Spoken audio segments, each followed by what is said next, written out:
નમસ્કાર. દિવસભરના તાજા સમાચારોમાં તમારું સ્વાગત છે. તમારી સાથે હું છું પિનલગીરી ગોસ્વામી.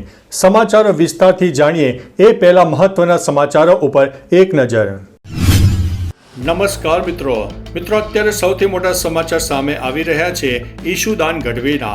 ઈશુદાન ગઢવીએ એક્સ ઉપર મોટી જાહેરાત કરી છે. આપના પ્રદેશ પ્રમુખ ઈશુદાન ગઢવીએ એક્સ ઉપર પોસ્ટ કરીને મોટી જાણકારી આપી છે. તેમણે જણાવ્યું છે કે એમએલએ ઉમેશ મકવાણાએ પાર્ટી વિરોધી અને ગુજરાત વિરોધી ગતિવિધિઓને કારણે આપમાંથી 5 વર્ષ માટે સસ્પેન્ડ કરવામાં આવ્યા છે. ઉમેશ મકવાણાએ આપના દંડક પદે અને રાષ્ટ્રીય જોઈન્ટ સેક્રેટરી તરીકે રાજીનામું આપ્યું હતું. શું લાગે છે ઉમેશ મકવાણા ભાજપમાં જોડાઈ જશે? મિત્રો કમેન્ટ ચોક્કસથી કરજો. મિત્રો અન્ય મહત્વના સમાચારની વાત કરીએ તો પ્લેન ક્રેશ મામલે મોટું અપડેટ સામે આવ્યું છે. નાગરિક ઉડ્ડયન મંત્રાલય અનુસાર અમદાવાદ પ્લેન ક્રેશ ઘટનાના કાટમાળમાંથી મળેલા બ્લેક બોક્સમાંથી ક્રેશ પ્રોટેક્શન મોડ્યુલ બહાર નીકાળી તેમાં ડેટા સફળતાપૂર્વક એક્સેસ કરાયા છે. ડેટા AAIB લેબમાં ડાઉનલોડ કરીને CVR અને FDR ડેટાનું વિશ્લેષણ કરાઈ રહ્યું છે, જેથી ઘટનાક્રમ પુનઃનિર્માણ કરી શકાશે. ભવિષ્યમાં બનતી ઘટનાઓને રોકવામાં સફળતા અને ઘટનાના પરિબળો ઓળખવા અને ઉડ્ડયન સલામતીમાં સફળતા મળશે. મિત્રો અન્ય મહત્વના સમાચારની વાત કરીએ તો શુભાંશુ શુક્લાનો અવકાશમાંથી પહેલો સંદેશ. ભારતીય વાયુસેનાના ગ્રુપ કેપ્ટન શુભાંશુ શુક્લાએ અવકાશમાંથી પૃથ્વી પર પહેલો સંદેશ મોકલ્યો હતો. તેમણે કહ્યું છે કે અવકાશમાંથી બધાને નમસ્તે. હું અહીં નાના બાળકની જેમ બધું શીખી રહ્યો છું. તેમણે કહ્યું છે કે તેઓ બાકીના ક્રૂ સાથે અવકાશમાં રહીને રોમાંચિત છે. તેમણે સ્પેસ એક્સના ડ્રેગન અવકાશયાનમાંથી આ સંદેશો મોકલ્યો હતો. એક્સિયોમ મિશન 4ની સાથે તેઓ આંતરરાષ્ટ્રીય અવકાશ મથક તરફ આગળ વધી રહ્યા છે. મિત્રો અન્ય મહત્વના સમાચારની વાત કરીએ તો રાજકોટમાં ગ્રામ્ય વિસ્તારમાં વરસાદી માહોલ જામ્યો. હવામાન વિભાગની માહિતી અનુસાર રાજકોટ પંથકમાં ફરીથી વરસાદી માહોલ જામ્યો. રાજકોટ જિલ્લાના ગ્રામ્ય વિસ્તારોમાં વરસાદની શરૂઆત થઈ ગઈ. ઢાંઢણી, અણિયારા, ત્રંબા સહિતના ગ્રામ્ય વિસ્તારોમાં વરસાદ પડ્યો. ધોધમાર વરસાદ વરસતા ખેડૂતોમાં ખુશીનો માહોલ જોવા મળ્યો. આ વરસાદ વાવણી કરનાર ખેડૂતો માટે ખૂબ જ ફાયદાકારક છે. રાજ્યમાં હવામાન વિભાગ દ્વારા આગામી 7 દિવસ સાર્વત્રિક વરસાદની આગાહી પણ કરવામાં આવી છે. મિત્રો અન્ય મહત્વના સમાચારની વાત કરીએ તો નવસારી જળબંબાકાર. નવસારી જિલ્લાના 6 તાલુકામાં સાર્વત્રિક વરસાદ વરસ્યો છે. જલાલપોર, ગણદેવી, ચીખલી, ખેરગામમાં ધોધમાર વરસાદથી પૂર જેવી પરિસ્થિતિનું નિર્માણ થયું છે.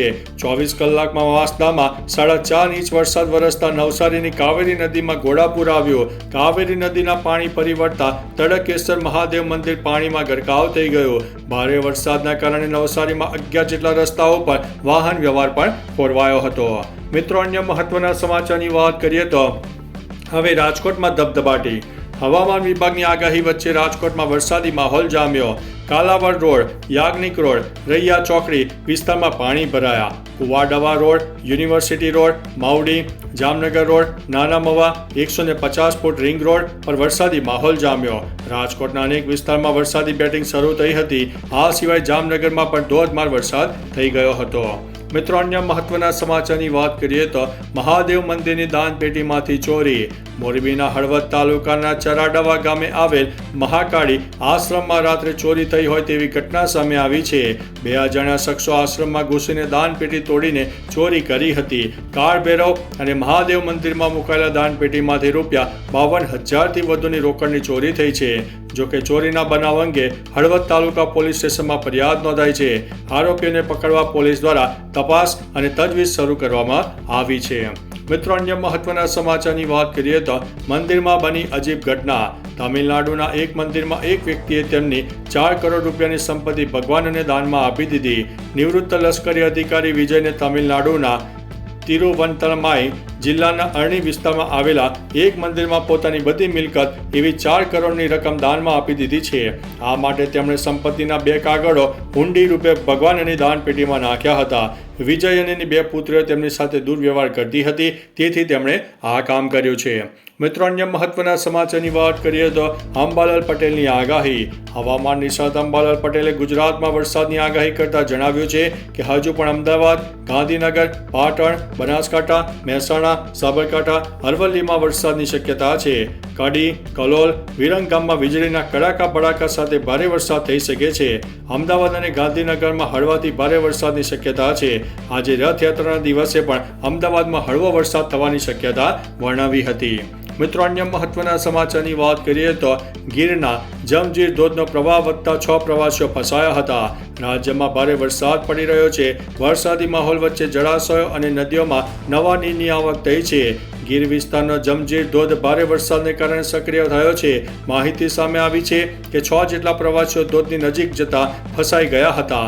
ધોધના ધસમસતા પ્રવાહને કારણે પ્રવાસીઓ ફસાઈ ગયા હતા. પ્રવાસીઓ ફસાયા હોવાની જાણ થતાં ફાયર વિભાગ બચાવ કામગીરી માટે દોડતો થયો હતો. મિત્રો, અન્ય મહત્વના સમાચારની વાત કરીએ તો સાપુતારામાં માણો બોટિંગની મજા. હાલ વરસાદી માહોલ વચ્ચે સાપુતારામાં 10 મહિના બાદ બોટિંગ શરૂ થયું છે. સર્પગંગા તળાવમાં 10 મહિના બાદ બોટિંગની સેવા ફરી શરૂ કરાતા પ્રવાસીઓ આનંદમાં આવી ગયા છે. સપ્ટેમ્બર 2023થી બંધ કરવામાં આવેલી આ સેવા રાજકોટ ગેમ ઝોન અને વડોદરા હરણીકાંડ બાંધ બંધ કરવામાં આવી હતી. બોટિંગ સ્ટાફ અને સ્થાનિક વેપારીઓમાં ખુશીનો માહોલ છે. આ સુવિધા શરૂ થવાથી પ્રવાસન ક્ષેત્રને વેગ મળશે તેવી પણ આશા છે. મિત્રો, અન્ય મહત્વના સમાચારની વાત કરીએ તો કથાવાચક ઘટના બાદ ઇટાવામાં હોબાળો. ઇટાવામાં બ્રાહ્મણ ન હોવાને કારણે દુર્વ્યવહારનો ભોગ બનેલા ભાગવત આચાર્ય સામે કેસ દાખલ થવાને કારણે હોબાળો થઈ ગયો છે. ગુરુવારે પોલીસની યાદવ સમુદાય અને દંડરપુર ગામના આહિર રેજિમેન્ટના યુવકો સાથે અથડામણ થઈ હતી. આ દરમિયાન આહિર રેજિમેન્ટે પોલીસ ઉપર પથ્થરમારો અને ગોળીબાર કર્યો તેમજ પોલીસ વાહનને પણ નુકસાન થયું હતું. આ અંગે પોલીસે 6 લોકોની અટકાયત કરી છે. મિત્રો, અન્ય મહત્વના સમાચારની વાત કરીએ તો રેલવે બાદ એસટી વિભાગે ભાડામાં કર્યો છે વધારો. ગુજરાત રાજ્ય માર્ગ વાહન વ્યવહાર નિગમ એ એસટીના માસિક અને ત્રિમાસિક પાસના ભાડામાં સુધારો કરવાનો નિર્ણય લીધો છે. અગાઉ 15 દિવસના ભાડામાં 30 દિવસની મુસાફરીની યોજના હતી, જેમાં હવે સુધારો કરીને 18 દિવસનું ભાડું ચૂકવીને 30 દિવસની મુસાફરીનો પાસ આપવાનો નિર્ણય લેવાયો છે. અગાઉ જે 45 દિવસના ભાડામાં 90 દિવસની મુસાફરીનો પાસ મળતો હતો, જે હવે 36 દિવસનું ભાડું ચૂકવીને 60 દિવસની મુસાફરીનો પાસ આપવાનો નિર્ણય કરાયો છે. મિત્રો, અન્ય મહત્વના સમાચારની વાત કરીએ તો ગુજરાતમાં કંઈક મોટું થવાનું છે. ગુજરાતમાં શું કંઈક મોટું થવાનું છે? જી હા, પાટીદાર આંદોલન સાથે જોડાયેલા નેતાઓની મોટી બેઠકનું આયોજન છે.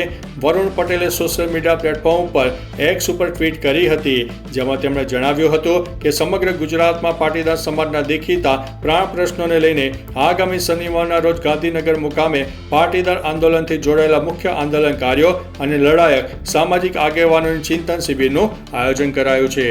મિત્રો, અન્ય મહત્વના સમાચારની વાત કરીએ તો સરકારી ભોજન સમારંભ ઉપર સવાલો.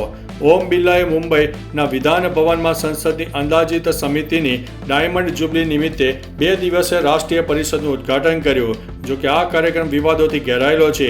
વિજય કુંભારે એક પોસ્ટમાં લખ્યું છે કે મહેમાનોને ચાંદીની થાળીમાં ભોજન પીરસવામાં આવેલ હતું. સમારોહમાં 600 મહેમાનો હાજર રહ્યા હતા અને પ્રતિ વ્યક્તિ દીઠ 4500 રૂપિયાનો ખર્ચ સાથે ફક્ત જમાડવા પાછળ 27 લાખ રૂપિયાનો ખર્ચ કરાયો છે. મિત્રો, અન્ય મહત્વના સમાચારની વાત કરીએ તો બોટાદના આપના એમએલએ ઉમેશ મકવાણાણીએ દંડક પદેથી રાજીનામું આપ્યા બાદ પાર્ટીએ ઉમેશ મકવાણાને 5 વર્ષ માટે સસ્પેન્ડ કર્યા છે. આ મામલે હવે પાર્ટીમાંથી સસ્પેન્ડ કર્યા બાદ આપના ધારાસભ્ય ઉમેશ મકવાણાનું નિવેદન સામે આવ્યું છે. મારા રાજકીય હરીફો પાર્ટીમાં છે એટલે કદાચ આવું થયું છે. ઉમેશ મકવાણા રાષ્ટ્રીય નેતા છે. મને સસ્પેન્ડ કરવા બદલ મારો સમાજ હવે જવાબ આપશે. તો ચાલો મિત્રો, ફરીથી દેશ અને દુનિયાના સુપરફાસ્ટ સમાચાર લઈને મળતા રહીશું. ત્યાં સુધી અમને રજા આપશો. નમસ્તે.